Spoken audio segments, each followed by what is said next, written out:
오늘은 금리 사이클에 따른 주식 매수, 매도 시기 판단법에 대해서 이야기해 보도록 하겠습니다. 금리라는 게 이제 고금리도 있고 저금리도 있죠. 이 고금리와 저금리 중에서 우리가 언제 주식을 사고 언제 주식을 팔아야 되는지 오늘 그 이야기를 해보도록 하겠습니다. 참고 도서는요, 불황에도 승리하는 사와카미 투자법이라는 책이고요. 이 책의 저자는 사와카미 아스토라는 분으로 일본의 그 대표적인 가치 투자자입니다. 이제 불황이 오면은 이제 많은 사람들이 이렇게 생각하죠. 빚을 갚고 축소 경영을 해야 한다. 이런 사고방식이 굉장히 만연합니다. 사실 이런 불황에 뭔가를 사고 투자를 하기란 굉장히 어렵죠. 왜냐면은 불황이라는 것은 끊임없이 주가가 계속 떨어지고 부동산 가격이 떨어지는 거거든요. 그 경기 회복을 확인할 때까지 주식을 투자한다? 굉장히 어렵습니다. 사실 어제보다 오늘이 더 빠지고 오늘보다 내일이 더 빠질 거라 생각이 되는데 투자를 한다? 이거는 진짜 어려운 일이죠. 이게 불황에 그래서 이제 우리가 이제 축소를 하게 돼요. 기업도 축소 경영을 하게 되고요. 이제 불황에는 우리가 이제 투자도 좀 줄이게 되죠. 이런 것들이 모두 합당한 말처럼 들리지만 이게 이제 잘못됐다고 이 책의 저자는 얘기합니다. 이 불황에는 그래서는 안 된다는 거죠. 이 불황에 무서워서 혹은 위험할 것 같아서 혹은 이제 경기가 안 좋아질 것 같아서 몸을 웅크리고 있으면은 모처럼의 이익 확대 기회를 뻔히 보면서 놓치게 된다는 겁니다. 이 불황기에는 주가만 싼 것이 아닙니다. 금융 완화나 정부의 저금리 정책은 돈이 가계에서 기업으로 흘러가게끔 유도한다는 거죠. 그러니까 이제 불황에 당연히 주가가 떨어지니까 주식은 당연히 싸고요. 또 이 경제를 살리려고 정부에서는 저금리 정책 쓴다는 거죠. 그래서 돈의 유동성을 풀어서 소비를 촉진한다든지 투자를 촉진하는 거죠. 이 낮은 이자로 자금 조달이 가능한 이 시기야말로 기업 입장에서는 이제 전열을 가다듬고 다음 사업을 준비할 절호의 기회라는 겁니다. 근데 이제 경기 변동을 생각할 때 항상 염두해야 할 것이 하나 있는데 그게 뭐냐면은 경기가 불황이든 호황이든 간에 이 경제 전체에 있어서는 돈이 없어지지는 않는다는 거예요. 불황이라고 해서 돈이 갑자기 딱 사라지고 호황이라고 해서 갑자기 돈이 막 넘쳐나는 이런 건 아니고 이 돈은 늘 있다라는 거죠. 돈의 주인이 바뀔 뿐이라는 겁니다. 이 돈의 주인이 바뀌는 것을 일컬어서 우리는 경제 활동이라고 부릅니다. 따라서 이 돈이 이렇게 저리 주인을 바꿔가면서 이동할 때 누군가는 이제 소득이 되고 누군가는 손실을 입게 되는 거죠. 이게 아주 정상적인 전형적인 경제 활동이라는 겁니다. 이 고금리 시기에는 고비용의 자금 조달 때문에 기업들이 어렵습니다. 같은 돈으로 반도체 공장을 짓더라도 고금리 시기에는 몇 배나 되는 이자를 낼 수 있겠죠. 그러니까 당연히 사업 확장을 하기도 어렵고 뭔가 돈을 빌려서 뭔가 사업을 벌이기는 굉장히 어려운 안 좋은 환경이 되는 겁니다. 이 모든 기업이 사업 확대를 위한 이제 투자를 억제하게 되고요. 구조 조정이나 재무 상태의 개선을 서두르게 된다는 거예요. 그 결과 기업 활동은 냉각되게 됩니다.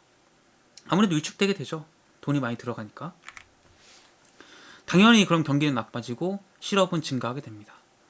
이때 이제 TV나 이제 신문에서는 경기 대책과 금융 완화를 호소하는 소리가 빈번하게 들려오게 됩니다.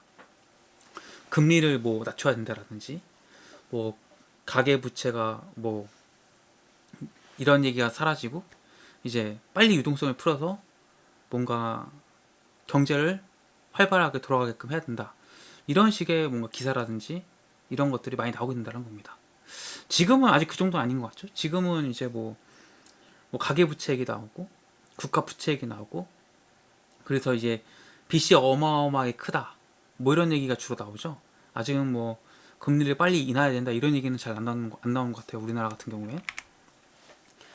이렇게 해서 이제 금융 완화가 시작됩니다. 즉 저금리가 시작되는 거죠. 불황의 일반적인 금융 완화와 저금리 정책은 개인과 가계에서 기업으로 소득을 강제적으로 옮기려는 의도가 있다고 얘기해요. 이 저금리 정책은 뭔가 개인과 가계에 있던 돈을 기업으로 옮기는 거다. 기업들이 싼 값에 돈을 조달해서 투자를 하고 사업을 확장할 수 있게끔 도와주는 거라는 거죠. 개인과 가계의 금리 수입이 줄어든 만큼 기업에 돌리면 기업이 더 건강해지고요. 그렇게 되면 기업 활동이 활발해지고 경기도 좋아진다는 거죠. 그러니까 개인과 가계는 잠시 좀 참아라. 이런 메시지를 준다는 거예요. 이것이 이제 저금리 정책의 의미라는 겁니다. 그러므로 이 저금리 시기에는 기업 입장에서 확대 경영을 하지 않으면은 뭐 어떻게 보면 정부의 면목도 없을 뿐더러 뭔가 이제 좋은 시기를 놓치게 되는 거죠. 금리 비용이 낮기 때문에 뭐 건물을 지어도 뭐 물건을 하더라도 싸게 살 수 있게 되는 거죠. 금리 비용이 저렴해졌으니까.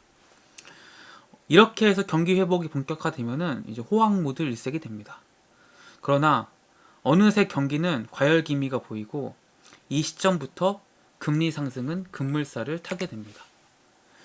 호황이 계속되어 이 버스를 놓치면 안 된다. 이번 시기를 놓치면 안 된다. 이 타이밍을 놓치면 안 된다라는 분위기가 고양되면은 점점 이제 경기는 달아오르게 되죠. 그럼 이제 버블도 이제 끼게 되는 거고요. 물가도 금리도 급상승하는 것이 당연하게 됩니다. 이것을 이제 인플레이션이라고 합니다. 재미있는 것은 경기가 과열기미를 보이게 됨에 따라서 금리 상승은 자연히 가속된다는 거예요. 금리 상승은 기업에서 가계로 소득을 이전시키는 걸 얘기해요. 아까 이제 저금리 정책, 금리 완화하는 것은 가계와 개인의 소득을 기업으로 이제 이전시키는 거라고 했는데 금리 상승은 그럼 반대가 되는 거죠. 기업에서 가계로 소득을 이전시키게 됩니다. 이것은 이제 기업의 사리사욕을 진정시키는 작용을 하게 됩니다. 기업이 아무리 애를 써도 금리 비용 때문에 이익이 줄어 아무 소용이 없게 됩니다. 자연히 설비 증강과 판매 촉진을 줄이게 되죠.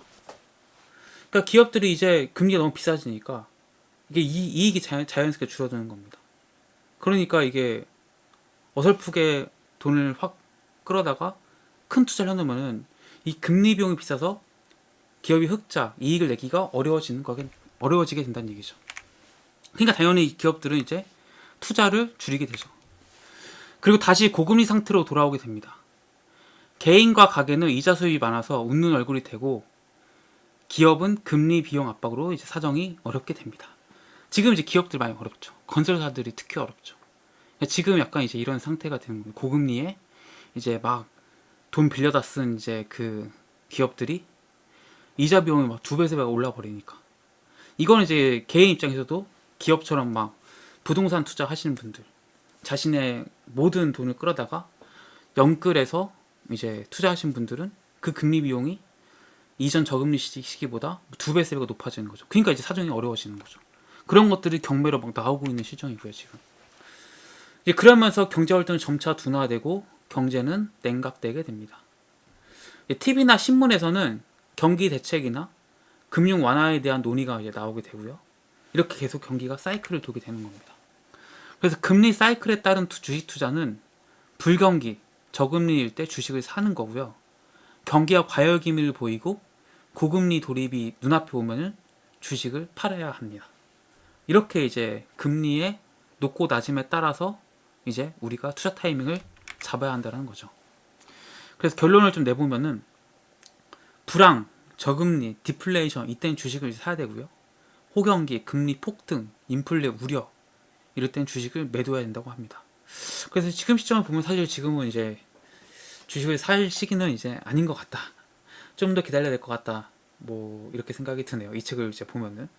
그래서 이런 좀 금리와 이제 주식 타이밍에 대한 이제 내용을 소개해 드렸는데 이 책의 저자는 이제 일본의 대표적인 가치 투자입니다. 이런 것들을 좀 이제 이분의 투자 성향이나 이런 것들을 좀 보시고 잘 판단하시면 좋겠고 사실 이 사이클을 알더라도 항상 이 사이클대로 가진 않거든요. 그래서 사실 어려워요 투자라는 게. 알면서도 그 시기에 못 사는 게 또 있고요. 왜 사람 욕심도 있고 뭐 여러 감정이 또 있으니까.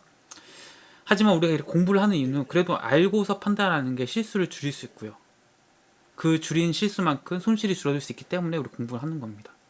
그래서 제가 이제 뭐 계속 불황에도 승리하는 사악한 투자법을 토대로 해서 주식 투자에 대해 말씀드리고 있는데 저와 같이 계속 뭐 공부의 끝이 없겠습니다만 같이 공부해 나가면서 투자에 대한 손실을 줄여나가고 주식 투자 혹은 뭐 부동산 투자를 통해서 경제적 자유를 함께 이뤘으면 좋겠습니다.